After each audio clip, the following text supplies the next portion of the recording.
गेल्या अनेक वर्षांपासून राष्ट्रवादीसोबत निष्ठावंत असणाऱ्या कट्टर कार्यकर्त्या सौ शीतल फराकटे यांनी राष्ट्रवादी पक्षातून जिल्हा परिषदेसाठी तिकीट न मिळाल्याने मंत्री हसन मुश्रीफ यांच्याशी नाराजी व्यक्त करत ही निवडणूक बोरवडे जिल्हा परिषद मतदारसंघातून स्वतंत्रपणे लढण्याचा निर्णय घेतलाय।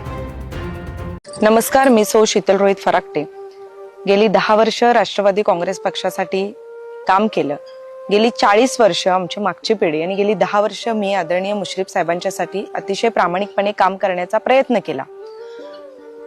आदरणीय साहेबांच्याकडे मी जिल्हा परिषदेची उमेदवारी मागितली आणि त्याही पलीकडे गेली 1.5-2 वर्षापूर्वीच साहेबांनी मला या जिल्हा परिषदेच्या उमेदवारीचा शब्द दिला होता। त्यांना काही अडचणी असतील, मी पक्षाचा निर्णय स्वीकारते, पण एक सामान्य कार्यकर्ती म्हणून, एक महिला म्हणून, सामान्य माणसाशी नाळ जोडलेला एक लोकसेवक म्हणून मलाही काही प्रश्न पडतात।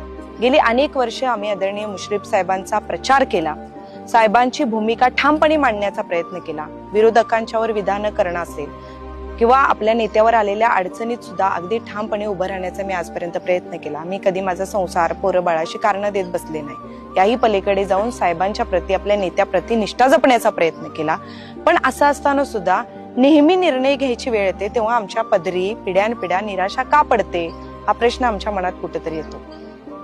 की फक्त आम्ही झेंडा घ्यायचा, माईक घ्यायचा आणि सभा गाजवायच्या, एवढंच आमचं काम आहे का?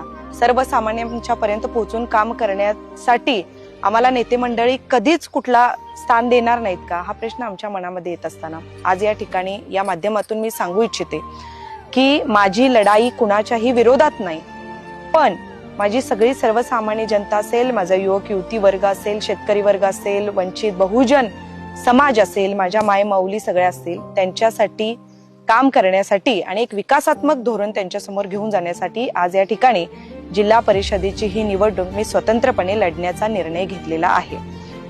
खरं बघायला गेलं तर आजही नेत्यांप्रती आदर आहे, पण त्याही पलीकडे जाऊन सर्वसामान्य माणसांच्यासाठी काम करण्याची तळमळ आहे आणि या तळमळीला मी या ठिकाणी आज प्राधान्य देते।